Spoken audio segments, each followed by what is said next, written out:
Talk to the cops. Just don't mention the beers. Sorry, Steve. Not today.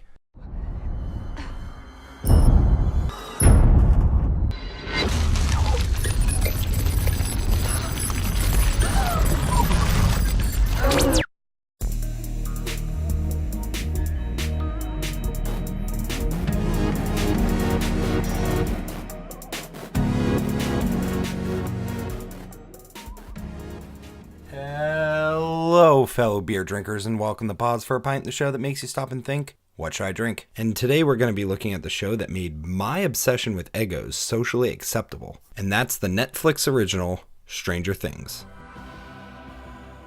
This episode we're really only going to be focusing on Season 1, but still, spoilers ahead.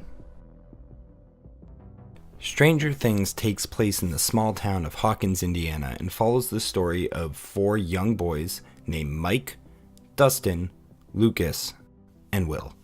One night, Will goes missing, and the town begins an investigation to search for the missing child. As the search continues, his friends start to realize that there are stranger things going on.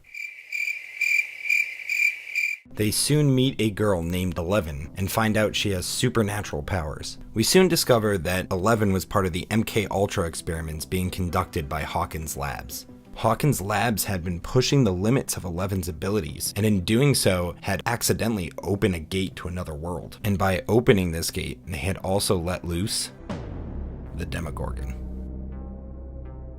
Ultimately, with the help of Eleven, they are able to defeat the monster and bring Will home. Now, on paper, this bizarre plot seems like something you would find on the Sci-Fi Network. This is crazy. This is actually crazy. This is crazy. This is crazy. This is crazy. This is crazy. This is crazy. This is crazy. And it's no wonder that the Duffer Brothers were rejected by more than 15 networks before finding their home at Netflix. So, how is it that something so unique can feel so familiar? The creators were able to do this through something known as a pastiche. A pastiche is an artistic work in the style that imitates that of another work, artist, or period. In other words, it's kind of like the opposite of a parody. Parodies will take common tropes to make fun of different genres, while a pastiche will use these tropes to celebrate them. For example, Austin Powers, spy movie parody; Kingsman, spy movie pastiche. Stranger Things uses the style of 80s movies that we've become familiar with to tell an original story. And there are a couple ways they do this effectively. There are shots in this show that almost recreate iconic scenes from 80s movies. Movies like E.T., The Shining, Stand By Me, Poltergeist, and a lot more. Not only is the show filled with these 80s references, but the characters themselves often rely on these references to make sense of the world around them. Mirkwood. It's from Lord of the Rings. Well, The Hobbit. Why would the chief set us up? Lando Calrissian.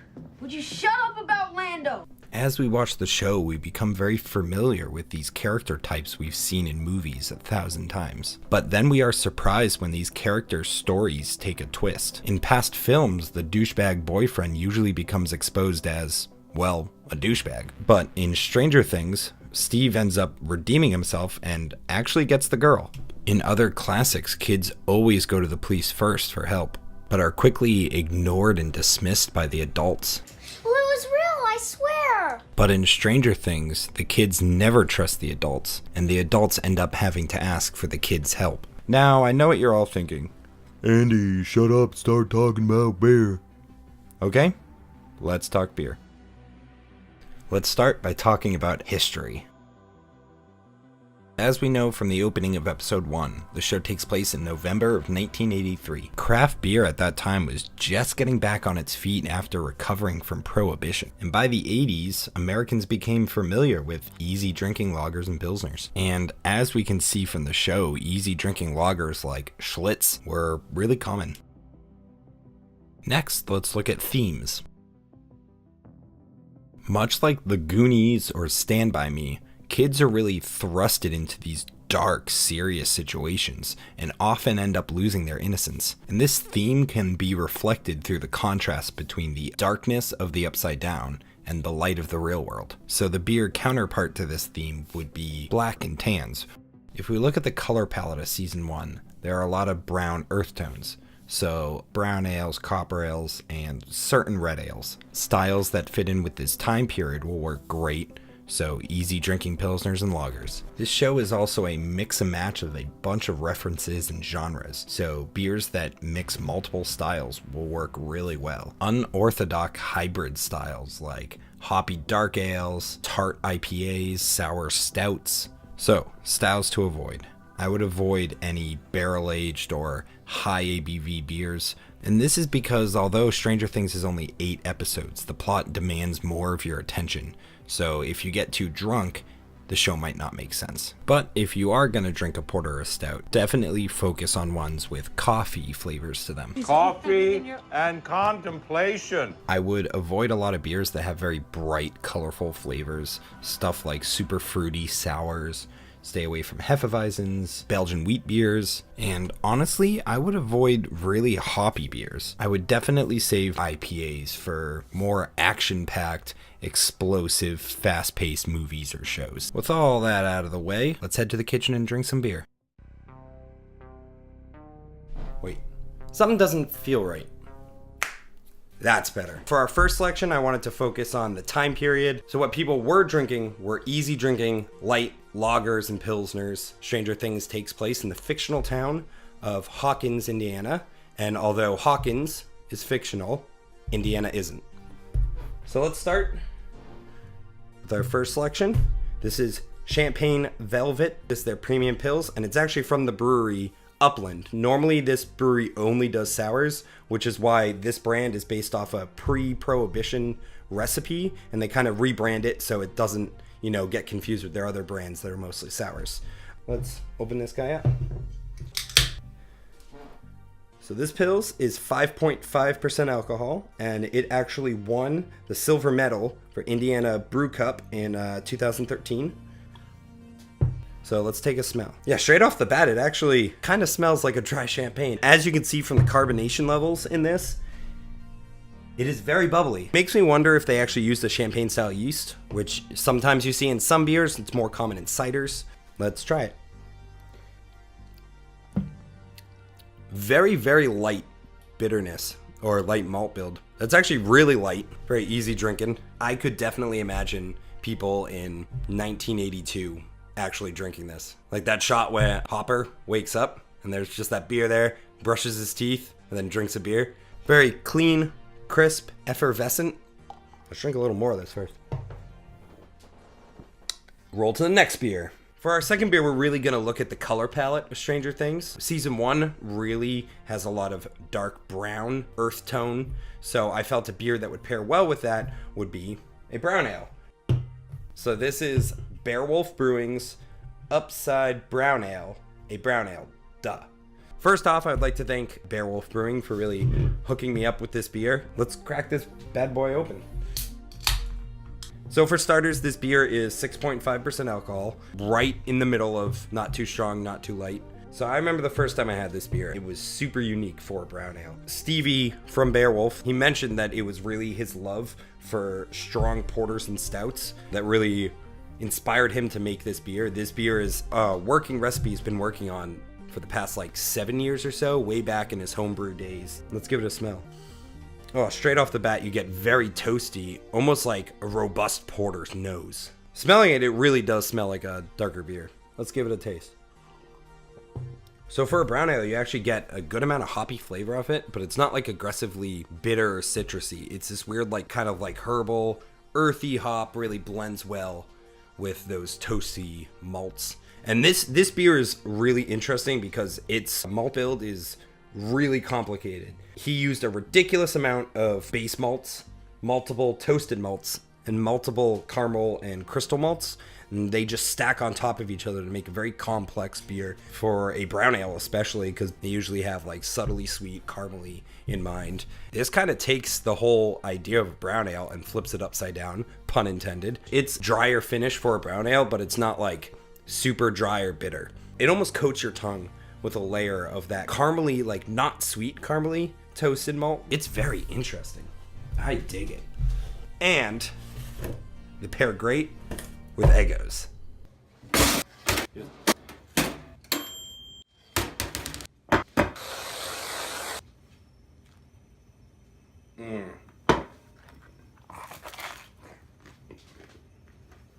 And with that, we'll move on to our next beer. Roll. And for our final beer, we're going to be looking at what we talked about earlier. A beer that really summarizes the pastiche of Stranger Things. The fact that it uses their own tropes and turn them on their head. So for our last selection, we have Power Pop from Grimm. They're from Brooklyn, New York. So this is kind of a really interesting beer because it kind of takes opposite flavor profiles and puts them together to create something weird and unusual, which I really think summarizes some of the themes of Stranger Things. So this is a dry hopped dessert Berliner Weiss with vanilla milk sugars. So for those of you who don't know, a Berliner Weiss is a type of sour. It's usually one of the most acidic and tart ones. So having something that's dry hopped, it's bitterness, it's going to pull away from some of the sweetness. The fact that it's a dessert Berliner Weiss is really interesting because you got sweet and you got sour. And this beer hopefully will combine the two successfully. So let's try this out.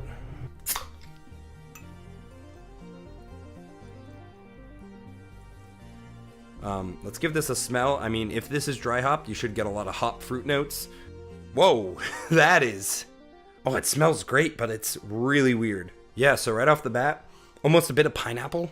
This beer is kind of overwhelming if you want to cleanse your nose. Just smell skin. It's the most neutral smell to the human. Oh, there's a good amount of pineapple, but I feel like it doesn't overpower. It's not like incredibly pineapple. That smells delicious. I just need to try it. Ooh. Okay. Starts off, those hoppy notes, you really don't, for me, I don't get any bitterness out of this beer. The hops really add a lot to the smell, a lot to some citrus hop flavors up front, and that really blends in with the tartness. So you almost get this like tart fruit notes, and then you wait a second, and then you get this like subtle like creamy vanilla notes. But it's like a really delayed finish. This beer is super interesting. The sweetness, even though you get like pineapple flavors and a lot of pineapple smell, like the sweetness doesn't come through those fruits. The sweetness comes subtly at the end with that kind of creaminess. So it's really weird. It's almost like you put strawberries on top of like a cake. This beer is really good. It is super weird. It's interesting, but despite the description of the beer, like it's not as strange as it sounds. Like when you taste it, it makes sense. For being really, really complex. It's also very balanced. That subtle dry hopping, and for those of you that don't know, dry hop is after the boil, they let the hops soak in the beer, and usually that can add some amount of hops to the flavor, but it usually is to provide aroma. And dry hopping a beer with specific hops can really bring out the nose of the beer, the smell. So despite the fact that it's such a complex beer and it's well balanced because you have that kind of fleeting hop in the beginning, you get those hop flavors, but it doesn't linger. So the base of this beer was probably not hopped that much at all. And then you got that creaminess that adds complexity, but also balances it out, the tartness and those citrus hop notes in the beginning. I really think the sediment also visually in the bottle kind of reminds me of the Upside Down. That is super tasty though. I do say that the negatives of this beer is, although it does kind of lend two aspects, this is a very bright flavors out of these beers. It's very bright and colorful. This would pair maybe more with a Wes Anderson movie, something bright and colorful and quirky. Like if you look into the filmmaking, I think it pairs well with that. Stranger Things is a little too dark maybe for this beer, but still highly recommend. And with that, let's move on to our summary.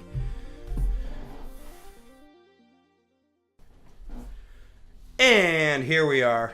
So starting with our first pick, the Champagne Velvet from Upland. The pros, it's what people would most likely be drinking in that time period. The cons of it, when you're watching the show and drinking this beer, the show's gonna overpower the beer. So we're not rolling this beer out. I can really imagine Hopper drinking this beer, you know, waking up in the morning, brushing his teeth, smoking a cigarette. For the second choice, the Upside Brown from Beowulf Brewing Company. Atmosphere-wise, totally fits with the brown color palette of season 1. Kind of fits with the show. Taste-wise, it really matches.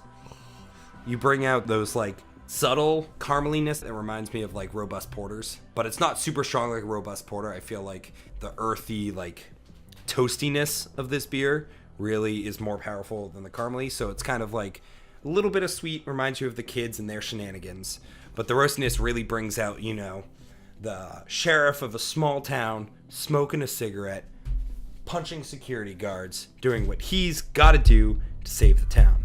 The negatives about this beer, for a brown, it's kind of hoppy. It has a little bit of hoppiness that you don't notice unless you're looking for it, but it leaves your mouth kind of dry. I think for Stranger Things, having a bit of like smokiness on the tongue would have been nice, or having something, the roastiness stay around instead of the hoppiness.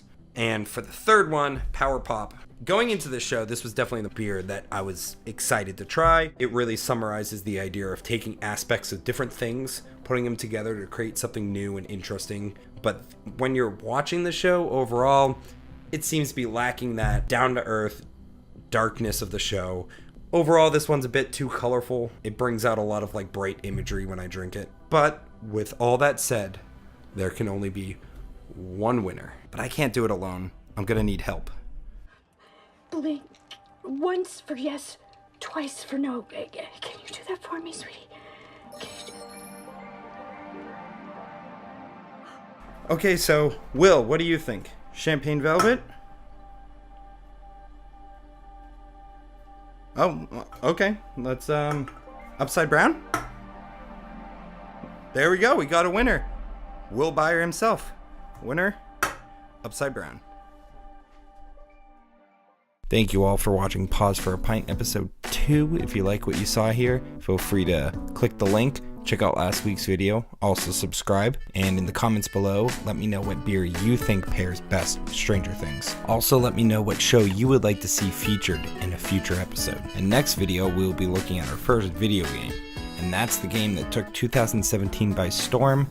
We will be reviewing PlayerUnknown Battleground.